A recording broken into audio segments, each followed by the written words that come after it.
Welcome back to the channel. Here you'll find the fastest updates on breaking news, shocking secrets, and dramatic predictions for times. The young and the restless. Who will betray whom? What secrets are about to be revealed? And what horrific tragedy awaits the characters in Genoa City? Subscribe, turn on notifications, and join us to discover the unmissable developments right now. Welcome back to our channel, TV fans. Today is a great day to explore the latest developments in Genoa, and we have so much to talk about. The chaos at Victor and Nikki's party could be shocking. Jack seems unable to forget Nikki. What's Jack's next plan? Subscribe for the latest news on this. I cannot believe they are doing this right now. I mean, I am sitting here staring at my screen, typing furiously in the middle of the night, absolutely losing my mind over what is coming up for the week of August 3 to August 7. Are you kidding me? Victor and Nikki Newman are reuniting again. And not just reuniting, but having a full-blown, incredibly emotional vow renewal at the... I am honestly torn between throwing my remote at the wall and crying into a box of tissues because, let's be real, this is the most classic Victor and Nikki move in the history of this show. I love them, I hate them, I am so fiercely frustrated with them, but I also cannot look away for a single second. So let me just break down exactly what is happening before my brain completely short circuits. Victor and Nikki have decided to patch up their horribly broken marriage after months of absolute agony. Victor actually looks at her, turns on that low, gravelly voice, and admits that he wishes she would marry him all over again. And what does Nikki do?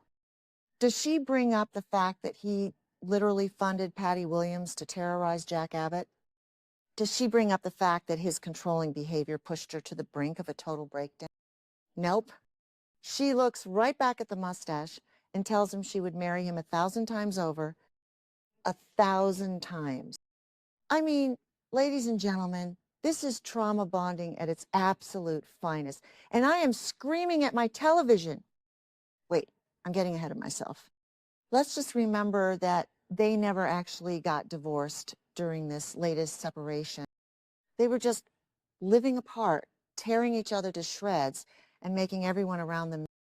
But now they are having this small, intimate vow renewal ceremony right there in the living room of the Newman.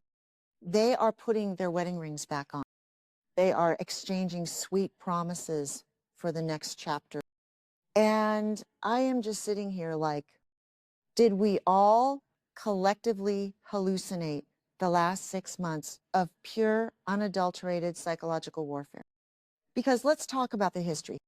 I've been watching this show for years, and this is exactly what they do. Remember when they tried this after the whole Diane Jenkins fiasco years ago? Yeah, didn't work then either. But Victor buys some expensive flowers.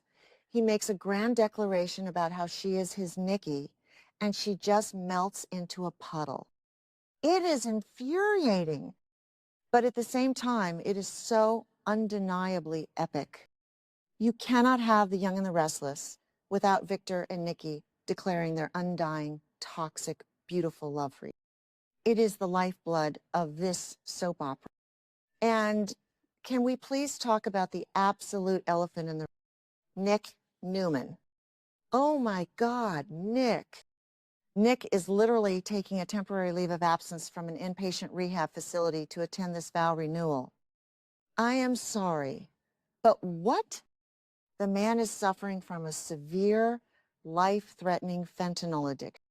He was tortured by Matt Clark, locked in a storage room in Las Vegas, forced to relapse, and almost died of an overdose.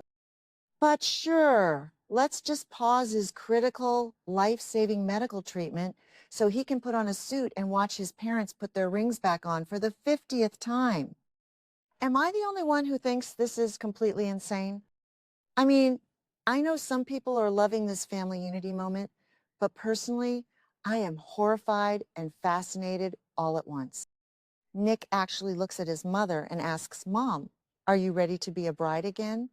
And it is supposed to be this incredibly sweet, tear-jerking moment between mother and son. But all I can think about is the fact that Nick is probably sweating through his suit, fighting off terrible withdrawal symptoms, just trying to hold it together for his family. It is so incredibly dark when you actually think about the context of what this man is going through right now. But that is the Newman family in a nutshell, isn't it? They will literally sweep drug addiction, kidnapping, extortion, and terminal illness under a very expensive Persian rug just to maintain the illusion of absolute perfection. Victor is standing there looking like the proud, untouchable patriarch, completely ignoring the fact that his own son had to be dragged to rehab, kicking and screaming just days ago. He is ignoring the fact that his wife was just dealing with a terrifying medical crisis and blindness. Everything is fine, folks. Just look at the shiny rings. Let's dive deeper into Nikki's mindset here, because I need to understand this. How does she just forgive Victor for the Patty Williams disaster? Victor literally brought a psychopath back to Genoa City to destroy Jack Abbott, which ended up getting Jack stabbed and Diane kidnapped. Nikki was furious. She was disgusted. She took off her rings and basically told Victor to rot in hell. And now, because he says a few sweet words, she is ready to be a bride again?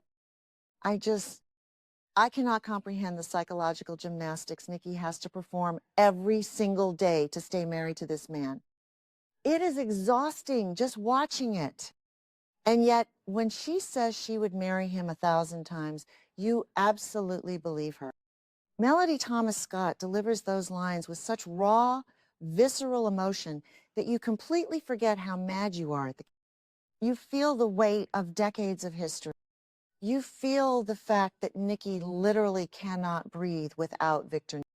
They are two halves of a very broken, very dangerous. It is a masterclass in soap opera acting, even if the storyline makes me want to pull my hair out in clumps. Okay, back to the point. The ceremony itself is going to be small. No massive cathedral wedding, no hundreds of guests, no over-the-top media circus, just the core family at the ranch. And honestly, I prefer it this way. It feels much more authentic to where they are right now in their life. They are battered, they are bruised, they are exhausted from fighting the world and each other. A massive spectacle would feel entirely fake. This quiet moment in the ranch living room, putting the rings back on, feels like a desperate attempt to just find a safe harbor in the middle of a hurricane. But let's be real. How long is this peace actually going to last? We have Phyllis Summers out there plotting revenge. We have Matt Clark running around Genoa City, defying Victor, taking off his ankle monitor, and moving in with Phyllis just to cause absolute chaos. Victor is already furious about Matt's blatant disrespect. You just know Victor is going to launch some massive illegal retaliation scheme within the next 2 weeks to crush Matt. And Nikki is going to be right back to clutching her pearls and yelling at him for being a ruthless dictator. And what about Nick? Once the vows are said and the champagne is toasted, Nick has to go back to rehab. The emotional whiplash for that character is completely insane. He gets to experience this beautiful family high, surrounded by love and support, and then he has to go back to a sterile facility to fight the demons that Matt Clark woke up in. I am so deeply worried that this brief taste of freedom and normalcy is going to trigger another relapse. If he sneaks out or finds a dealer on the way back to the clinic, I am going to lose my absolute mind. I know I am ranting, but this is why we watch, right? We invest years of our lives into these characters. I have been watching for years, and this is simultaneously the most frustrating and the most compelling thing they have done with. It forces us to ask hard questions about love, forgiveness, and enabling. Is Nikki enabling Victor's monstrous behavior by taking him back so easily? Yes, absolutely, 100%. But is Victor the only person who truly understands the darkest parts of Nikki's soul? Also, yes, they are toxic soulmates. I am dreading the fallout, but I am absolutely here for the drama. I want to see Victoria's reaction to this vow renewal. I want to see Adam's reaction. You know Adam is going to have some snarky, cynical comment about their fake domestic bliss, especially while he is dealing with the mess in Vegas and Chelsea's endless paranoia. The ripple effects of Victor and Nikki solidifying their power base will be felt all over Genoa City, and the Abbotts are going to be sick to their stomach. So, grab your popcorn, folks. The week of August 3 to August 7 is going to be a wild emotional ride.